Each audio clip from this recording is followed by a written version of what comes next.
उकाब पक्षी के लक्षण का हवे, आत्मिक स्वरूप का हवे और हमनी के उनसे का शिक्षा मिलेला। पहले हम रउआ के उकाब पक्षी के का विशेषता बा बताई। ऊंचाई पर और उत्तम स्थान में उकाब पक्षी उड़त रहेला। साधारण रूप से पक्षी कई तरह के बाणे। उन्हन में बहुत से पक्षी जमीन पर ही फिरत रहेली, वो जमीन पर ही स्थिर रहेली। पृथ्वी पर से संबंधित पक्षी रहेलन, बाकी उकाब पक्षी आकाश से संबंधित पक्षी के रूप में रहेला।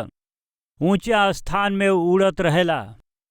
यही से विश्वासी लोग के तुलना उकाब पक्षी से कइल बा।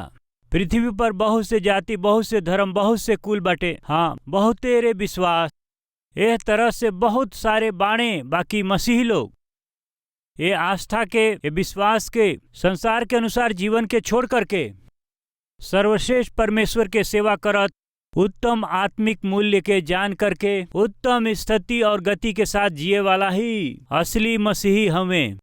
दूसर का उकाब पक्षी बड़ा सरलता से, बड़ा आसानी से ही हाँ ऊपर ऊपर उड़त, आकाश में घूमत ही। कारण का हवे कहला से बड़ा आसानी से वो जीवन बितावेलन बिना कोनो बोझ के। वो बड़ा शांति से उड़त रहेलन। बोझ पाप के सूचक हवे। परिश्रम करे वाला और बोझ से दबाई लोग हम तोहरा के विश्राम देई, प्रभु ई वचन दिहले। नंबर 2, उलझावे वाला हर एक पाप के दूर करके, वैसे ही बोझ के छोड़ करके और विश्वास के करता और सिद्ध करे वाला यीशु की वो ताकत रही। पाप का भार से तुलना कइल गइल बा, भार का पाप से तुलना कइल गइल बा। पक्षियन के राजा उकाब के कोनो बोझ बांध दें तो, पैर में कोनो भार बांध दें तो वो उड़ ना पइहें। एगो आत्मिक व्यक्ति अगर उनकरा जीवन में यदि वो कोनो पाप के संपर्क में आई हैं तो वो आत्मिक रूप से ना जी पइहें। हर एक मसीही हर एक पाप के बंधन में से, भार में से छुटकारा पावल होखला से ठीक होई, नहीं तो ऊंचाई के स्थान में उड़ ना पइहें। तीसर का उकाब पक्षी के आँख बड़ा तेज होखेला। मसीही लोग के आँख तेज होखे के चाही, पवित्र होखे के बाटे। उकाब पक्षी के आँख आदमी के आँख से 8 गुना तेज और बहुत साफ होला। हर एक मसीही लोग के आँख दूसरा लोग के आँख से तुलना कैला से 8 गुना यानी अधिक पवित्र होखे के चाही, पवित्र और तेज होखे के चाही। काहे खातिर? यदि आँख अशुद्ध होखे तो हर सगरी शरीर अशुद्ध ही रहेला। यही से चौथा, उकाब पक्षी के निवास स्थान ऊंचा स्थान में ही ऊ बनावेलन। ये धरती के उनकरा घोंसला के कोनो चीज ना छुपावे। ऊंचा जगह में उकाब पक्षी अपना घोंसला के बनावेलन। जब धरती के कोनो चीज के आधार ना बना करके ऊंचा स्थान में अपना घोंसला के ऊ बनावेलन तो वो ऊंचा स्थान में अपना घोंसला के बनौले बाड़न। यही से वो शांत जगह में शांति पूर्वक वातावरण में घोंसला के बनावेलन। कितना सुंदर बात बा, बिना कोनो आवाज के और शांतिदायक शांत वातावरण में। वैसे ही बहुत वो शांति पूर्वक सुरक्षित अपना घोंसला के ऊ बनावेलन। आज ये बात के सुने वाला हमार भाई और बहन लोग, राउर घर भी ऊंचा मूल्य से यदि बनाइब जाता, प्रेम से, आनंद से, शांति से, धीरज से, कृपा से, क्षमा के गुण से, प्रार्थना के जीवन से, वचन के प्रति श्रद्धा से, परमेश्वर के प्रति भय से, डर से, एगो विशेष परिवार के जैसे हमनी के परिवार रहे के चाही। एह तरह के आशा से अपना परिवार के रुआ बनावत हई तो ए पृथ्वी के कुछ भी रौरी परिवार के गिरा न सकेला और वो परिवार के हिला न सकेला। बाकी आज मसीही परिवार ही हमेशा कोनो न कोनो गड़बड़ी, हमेशा कोनो न कोनो झगड़ा, हमेशा कोनो न कोनो हल्ला गुल्ला, हमेशा कोनो न कोनो कलह, हमेशा कोनो न कोनो झगड़ा। कारण का बाटे? पृथ्वी से संबंधित जीवन, उनकरा पास ऊ बाटे, हमनी के पास नहीं खे। ऊ लोग ऊ खरीद ले बा, हम ना खरीदली। उनकरा पास घर बा, हमारे पास घर नहीं खे। उनकरा पास कार बा, हमन के पास कार नहीं खे। उनकरा पास उतना संपत्ति बा, हमनी के पास नहीं खे। एह तरह से दूसरा से तुलना करत, संसारिक सोच के रखत, संसारिक सोच के रख के अपना आप के तुलना करत। ऊ ऐसन बाड़न, हम ऐसन बाणी। ऊ ए स्तर में बाड़े, हम ई स्तर में बाणी। उनकर वेतन इतना बाटे, हमार वेतन इतना बा। ए रीति से तुलना करत, जवन हवे ओकर अनुभव ना करके, जवन बाटे अनुभव ना करके और संतुष्टि के जीवन ना हो करके असंतुष्टि और अशांति के साथ जितना लोग ऐसन जीवन जिएला वो अपना परिवार के नाश करत हुए। आज ये वचन के सुने वाला प्रिय भाई और बहन लोग, हम एक बात के पूछत हई, राउर परिवार शांति से बाटे का? राउर परिवार आनंद से बाटे का? राउर परिवार आराम से बाटे का? ऐसन आनंद से ना रहे के कारण का बाटे कहला से शारीरिक मन रखे वाला पति के कारण हो सकेला, शारीरिक रूप से जिए वाला पत्नी के ऊ कारण हो सकेला। ऊ परिवार अशांति से भर जाला। हम पूछत हई कि आज रौरी परिवार में शांति ना रहला के कारण भाई तोहर पाप में जीवन है, तोहरा संसारिक जीवन के कारण ही, तोहरा संसारिक आशा के कारण ही, संसारिक बुद्धि के कारण ही तोहर परिवार शांति रहित हो गइल बा का? बहिन, तोहरा परिवार में शांति ना रहला के कारण तोहार गंदा बातचीत बाटे का? ई जल्दीबाजी के कारण ही बा का? उत्तेजना के कारण, दूसरा से तुलना करत जियला के स्वभाव बाटे का? तोहरा परिवार में शांति ना रहला के कारण का बाटे? ऊ का पक्षी ये संसार के, हाँ, कौनो भी उनकरा घोंसला के ना छू सके, एगो ऊंचाई के स्थान में आपन घोंसला बनावेलन। एह तरह से ऊंचा स्थान में ऊ घोंसला बनौले बाड़न, यही से ऊ शांति से रहेला। एगो अद्भुत आत्मिक जीवन बितावे वाला परिवार में आत्मिक व्यवस्था के प्रबंध कैला से, आत्मिक मूल्य से ही, वचन के अनुसार ही, परमेश्वर के मर्जी के अनुसार जियत परिवार बनौला से साधारण रूप से वो परिवार में, वो घर में लड़ाई और झगड़ा खातिर के, हाँ, जगह ना रही। हम जवन बात करत हई उस सेवा के विषय में ना करत हई, परिवार के विषय में। परिवार के विषय में बात कैला से हर एक पति अपना जिम्मेदारी के पूरा करे के चाही और हर एक पत्नी अपना जिम्मेदारी के पूरा करे के चाही। हर एक पिता के एगो आदर्श के रूप में रहे के बाटे, हर एक माँ एगो आदर्श के रूप में रहे के बा। जौना घर में एगो पिता आदर्श के रूप में, माता जी एगो आदर्श व्यक्ति के रूप में आत्मिक मूल्य के लेकर के बच्चन के खातिर आदर्श रूप में परिवार के आत्मिक रूप से चलावला के प्रयास करेलन, तब वो परिवार उन्नति करेला, वो परिवार में शांति रहेला। ऐसा ना हो करके जिम्मेदारी के भुला करके जीवन के जिए वाला साधारण रूप से गड़बड़ करे वाला आत्मा रहेले, हुल्लड़ मचावे वाली आत्मा रहेले, झगड़ा करे वाली आत्मा रहेले, या फिर कलह लिया वाली आत्मा रहेले। पूछत हई कि मेल से अपना परिवार के निर्माण करे वाला पति और पत्नी बाड़े का, या परिवार में निरंतर अशांति फैलावे वाला शारीरिक रूप से रहे वाला व्यक्ति हमें का? सोचिन जा। उकाब पक्षी ऊंचा स्थान में अपना परिवार के निर्माण करेलन। ऊंचा स्थान में अनोखा शांति होखेला, सुंदर, हाँ, शांति के वातावरण वो परिवार में रहेला। उकाब पक्षी के घर के विषय में अद्भुत बात का बाटे कहला से नर पक्षी मादा पक्षी दोनों मिलके घर के यानी कि घोंसला के निर्माण करेलन। नर पक्षी ओकरा के जितना प्रयास करे के बा उ प्रयास करत रहेला, मादा पक्षी जितना प्रयास करे के चाही उ प्रयास करत रहेले। ये दोनों पक्षी मिल करके घर के निर्माण करेलन, घोंसला के बनावेलन। तोहरे के सब कुछ करे के बा, सब कुछ तोहरे के करे के बा। ऐसे हाँ, नर पक्षी ना कहली, मादा पक्षी ना कहली। एगो घर के निर्माण करे के बाटे, एगो घर के बनावे के बाटे त वो खाली एगो पुरुष से और एगो स्त्री से संभव नहीं खे। पति के रूप में पति के जिम्मेदारी लेबे के बा, पत्नी के रूप में पत्नी के जिम्मेदारी लेबे के बा, पिता के जिम्मेदारी लेबे के बा, माँ के जिम्मेदारी लेबे के बा। दोनों जना के समान रूप से जिम्मेदारी के पूरा कैला से ही एगो परिवार बनेला। ऐसा ना करके एक दूसरा के ऊपर दोष लगा के बैठवा जाता। बच्चन के बिगड़त समय, बच्चन के बिगड़ला के कारण एक दूसरा पे दोष लगा के निंदा कैला से कोनो फायदा ना होई। एक प्रकार से निंदा कैला से का होखेला, उत्पत्ति के पुस्तक में देखल जाई अदन के वाटिका में का भइल उहे हुई। हाँ बताई का भइल? आदम का तू फल खैला? ऐसन कहला से खैले बानी प्रभु, गलती हो गई, क्षमा कर दें। ऐसन कहला से अच्छा होइत, बाकी का कहले? तू जौना स्त्री के देले बाड़ा ए फल के देले बाड़ी, हम का करी? दोष लगौले, बाकी अपना गलती के ना मन ले। जवन पति उनकर गलती का बाटे, परिवार के निर्माण में उनकर गलती का बा, बच्चन के पालन पोषण में उनकर गलती का बा, ना समझ के पत्नी पर दोष लगा के तोहरा कारण बच्चा बिगड़त हमें कहला से ना फायदा होई।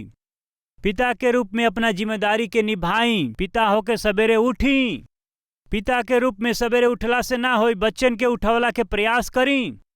पिता के रूप में घुटना टेकी, अपना बच्चन के भी घुटना टेके सिखाई। माँ के रूप में सवेरे जल्दी उठी, बच्चन के उठावा। तोहरा साथे उ लोग भी घुटना टेक सके ऐसन कर। तोहरा बच्चा लोग के कहे के बा आज हम आत्मिक बानी, तो ये हमारा माता पिता के प्रार्थना से संभव भइल बा, ये हमारा माता पिता के अनुशासन से संभव भइल बा। हमार माता पिता बहुत ही समझदार व्यक्ति हमें। हमार माता पिता प्रार्थना के योद्धा हमें, वचन के अनुसार जिए वाला हमें। कह पावे के बाटे प्रिय माता प्रिय पिता, ए प्रकार के आदर्श में जीवन जिए के बा। ऐसा ना होके तोहरे कारण बच्चा बर्बाद भइले, तोहरे कारण बच्चा बिगड़ गईले। हवा से पूछला पऊ कहते हम का करें? देखा शैतान दिहलस, वो खाए के कहलन, हम खा लिहली। मानेलन नहीं, गलती कबूल ना करेलन, प्रभु के सामने उ क्षमा के ना मांगेलन। एक दूसरा पर दोष लगावला पर परमेश्वर का कहले जानत हई? तोहरा जैसे लोगन के हमरा साथे संगति कैला की अनुमति नहीं खे। निकला बाहर, कहाँ जाए के बा? ऊंट कटार के बीच, झाड़ी के बीच जा जा। तोहरा जैसे मेल ना रखे वाला, एकता से ना रहे वाला, गलती के जान के गलती के ना सुधारे वाला, ए तरह के पति ए तरह के पत्नी काहे भरपूरी के अनुभव करी हैं? ए तरह के वाटिका में काहे ऐसे आशीष के अनुभव करी हैं? बाहर चल जा। का भइल? पति पत्नी एक दूसरा के ऊपर दोष लगावला के कारण खदेड़ दिहल गईले। भरपूरी के जीवन से, सगरी आशीष में से, परमेश्वर की उपस्थिति में से खदेड़ दिहल गईले। परिवार के बनावल पति और पत्नी के जिम्मेदारी, माता और पिता के जिम्मेदारी बाटे। एक दूसरा के ऊपर दोष लगावला से कोनो फायदा नहीं खे। उनके जरिए भइल गलती और भूल के जान करके ओकरा के तुरंत संवार के सही करके, प्रभु हमरा ये गलती के कारण हमार परिवार नइखे बन पावत, हमरा के सही करी प्रभु। हमारा क्रोध के कारण हमारा परिवार में शांति नहीं खे, हमरा के सही करी प्रभु। हम एगो पति के रूप में और पिता के रूप में रहला पर भी जिम्मेदारी से नहीं रहत, लापरवाह होके जियत हई। घर में का बाटे का नहीं खे, बच्चा पढ़त हमें कि नइखन पढ़त, ना देख करके, उनकर ख्याल ना करके, अपना स्वार्थ में होकर के अपन जीवन बितावत हई। एकरा ही कारण हमारा घर में आत्मिकता चल जाला, शांति चल जाले। अगर पिता और पति के रूप में कोनो गलती बाटे तो जान लें, पत्नी के रूप में, एगो माँ के रूप में अपना गलती के रुआ जानी। बच्चन के प्रति जैसन ध्यान देवे के बाद ना देके, पति के प्रति ध्यान देवे के बाद जैसे ना देके, घर के प्रति जैसन ध्यान देवे के बाद वैसन ध्यान ना देके, घर के जिम्मेदारी के रुआ पूरा रीति से स्वीकार ना करब तो घर घर ना हो, वो उत्तम मूल्य से घर बनाए जाए वाला बिल्कुल ना हो। परमेश्वर के भक्त डी.एल. मूडी कहले बाणन कि ये भूमि में सुसमाचार के सेवा उत्पन्न भइला से पहले, परमेश्वर के सेवा शुरू भइला से पहले परमेश्वर परिवार के दिहले। Before the ministry of God begin, the institution of family begin. सेवा शुरू भइला से पहले परिवार पैदा भइल। यही खातिर सेवा से भी अति विशेष परिवार हुए। परिवार में कीमत के खो करके, परिवार में कोनो आदर्श ना होके, परिवार में शांति ना होके सेवा कहला से का फायदा? ऐसे एगो पिता के रूप में, पति के रूप में, पत्नी और माँ के रूप में राउर जिम्मेदारी रउआ निर्वाह करत हैं कि ना? ऐसा सवाल के जवाब रउआ ना दे करके रउआ मूल्य के रखे वाला आदमी ना हैं। अपना घर के शांति से, मेल से निर्माण करे वाला व्यक्ति रउआ ना हैं। शैतान के मौका देवे वाला व्यक्ति हैं, शैतान के स्थान देवे वाला व्यक्ति हैं, परमेश्वर के विरोध में जिए वाला व्यक्ति हैं। यही से अपना परिवार के शांति और मेल से, अच्छा आत्मिक वातावरण में रउआ उन्नति नहीं कर पावत। यही से प्रभु के नाम से हम विनती करत हैं, पति में कौन अच्छा गुण होखे के चाही, पत्नी में कौन गुण होखे के चाही, आसपास ही वो लिखल बाटे। तीतुस के पत्री में हमन पढ़िला, पहला अध्याय 6वां वचन, ओकरा बाद दूसरा अध्याय 3रा वचन के पढ़ल जाई। जे निर्दोष यानी निंदा के अवसर ना दे के उ जिए वाला, एक ही पत्नी के पति होके यानी एक ही पत्नी होके के बा, जेकर बच्चा लोग विश्वासी होके और उन्हन लोग में लुचपन और निरंकुशता के दोष ना होके।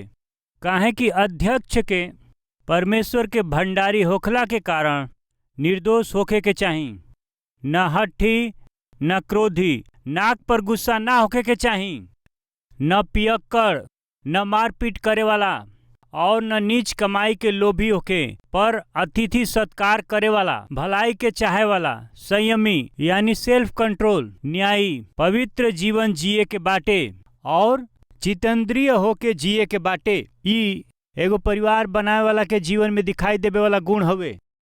एगो पति में दिखाई देवे वाला गुण, एगो पिता में दिखाई देवे वाला गुण। कौनो भी पिता और पति क्रोध से अपना परिवार के ना बना सकेलन। शांति और सुकून से भरल घर के बनावल असंभव बाटे। एगो पियक्कड़ आदमी अपना परिवार के सुंदर आत्मिक शांति के वातावरण में ना बना सकेलन।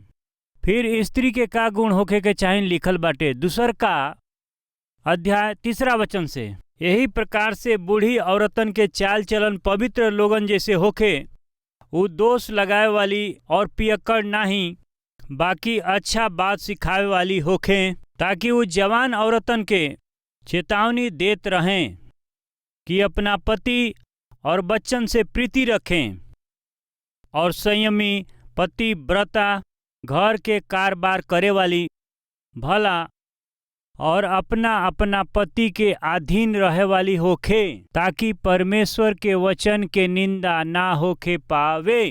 का लिखल बाटे? अच्छा से घर में रह के पति से प्रीति रखत, बच्चन से प्रीति रखत, जिम्मेदार होकर पति के अधीन होके एगो सुंदर घर के एगो स्त्री बनावे के बाटे। पति क्रोध में जले वालन के समान उत्तेजना और आवेश में आके घर में शांत ना होके पत्नी के मारत, बच्चन के मारत, उन्हन लोग के सतावत, ऐसन जीवन बिताए वाला कबो भी अपना घर में आत्मिकता ना दे सकेला, शांति ना दे सकेलन।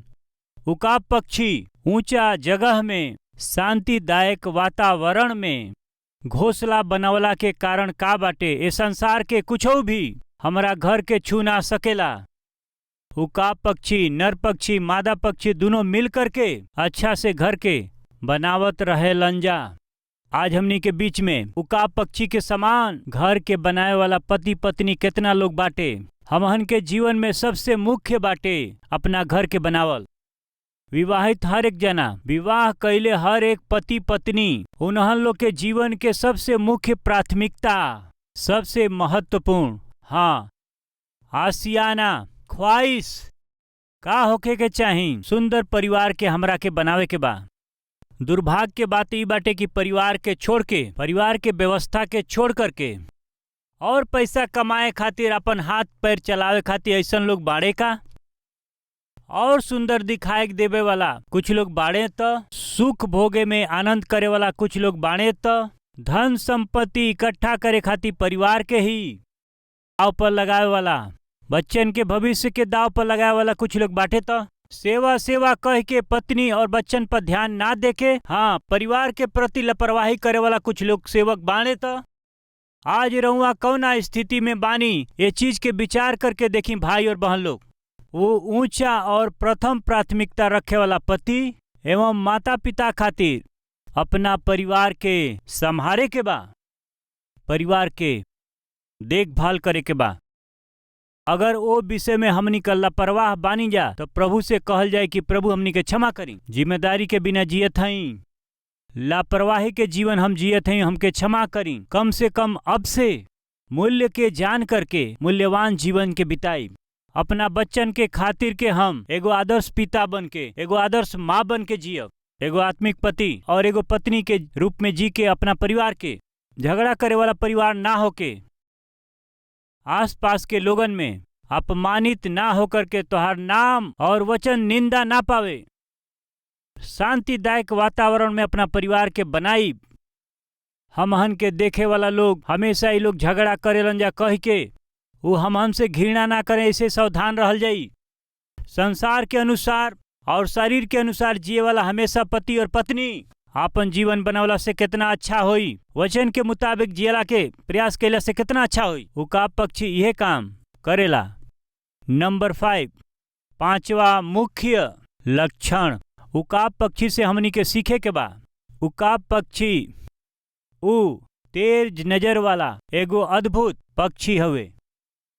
दूरदृष्टि निशाना में चले वाला पक्षी होखेला उकाब पक्षी। एगो निशाना के जीवन ये धरती के हर एक गलत चीज के भी पावे के बा ऐसन उकाब पक्षी ना चाहेला। ओकरा के जौन कुछ चाही वही खातिर के कोशिश करेला। उनके आहार चाही बस इतने। उकाब पक्षी दूगो काम करेलन।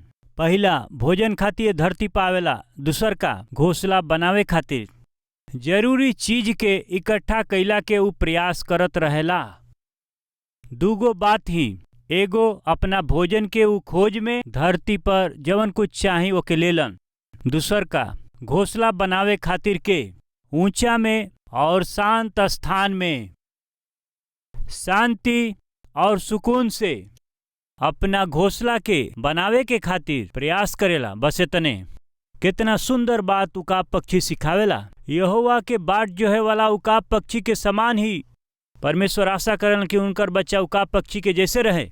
उकाब पक्षी के समान नया बल के प्राप्त करे के बाटे। उकाब पक्षी के समान ऊंचाई में उड़े के बा। उकाब पक्षी जैसे जिए के बाटे, ई परमेश्वर के आशा बा। यही से हमनी का उकाब पक्षी के बारे में सीखत हई जा। परमेश्वर हमनी से इहे आशा करेलन कि उकाब के जैसे रही जा, उकाब पक्षी के जैसे हमन का जी जा, ई आशा करेलन। यही से हमनी का बहुमूल्य पाठ के सीखत हई जा। उकाब निशाना के लेके जिएलन। हर एक मसीही लोग के निशाना के साथ जिए के बा। का बा हमनी के निशाना? के बाटे हमनी के निशाना? कहवा रहे के बा हमनी के दृष्टि?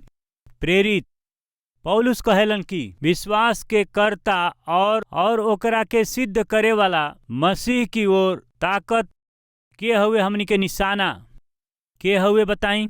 मसीह हमें, यीशु ही हमहन के निशाना हमें, यीशु ही हमनी के मंजिल हमें। उन्हीं की ओर हमनी के देखे के बा। पहला कुरिन्थियों 11:1 का बाटे उ हम मसीह के जैसे चाल चलीला। का कहलन? मसीह के जैसे चाल। केकरा जैसे चाल? चाल या स्वभाव। अब यहाँ उ का कहत हमें कि हम मसीह के जैसे चाल चलीला। एकर दूसरा शब्द मसीह के जैसे, मसीह के समान चलत हई। अब ही मसीह के देखला पर मसीह में रहे वाला ईश्वरीय गुण पौलुस के अंदर आयल कि ना आयल? आ गईल। यही से कहत हई, का कह के हम मसीह के जैसे चाल चलत हई। मसीह कैसन बड़ा नहीं जानत हव तो हमरा के देख के जान ल जा। मसीह के जैसे हम जियत हई तो अब तू हमरा के देख के मसीह के जैसे जिय जा। अब ही पौलुस का हो गए?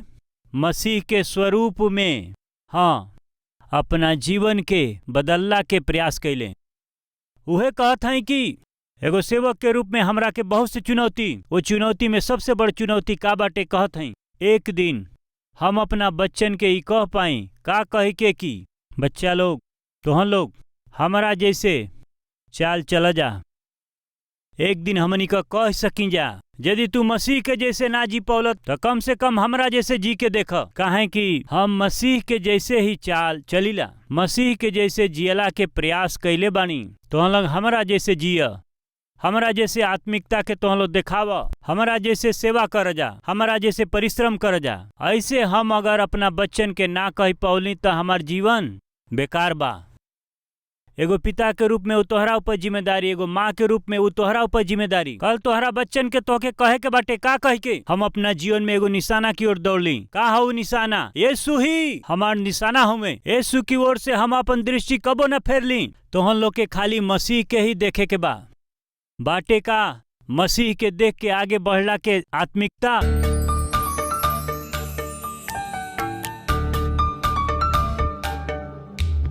महापवित्र प्रेमी पिता परमेश्वर अद्भुत वचन के जरिए हमनी के दर्शन देवे खातिर, सीधा और स्पष्ट हमनी से बात करे खातिर के रउए के ही धन्यवाद, आदर, महिमा समर्पित करत हई जा।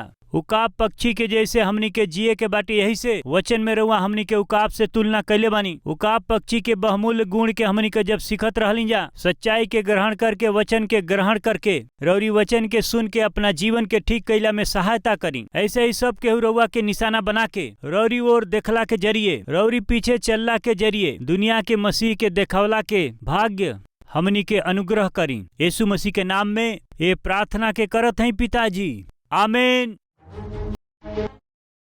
हमार पता बा Calvary, post box number 30, Kukatpally, Hyderabad 72।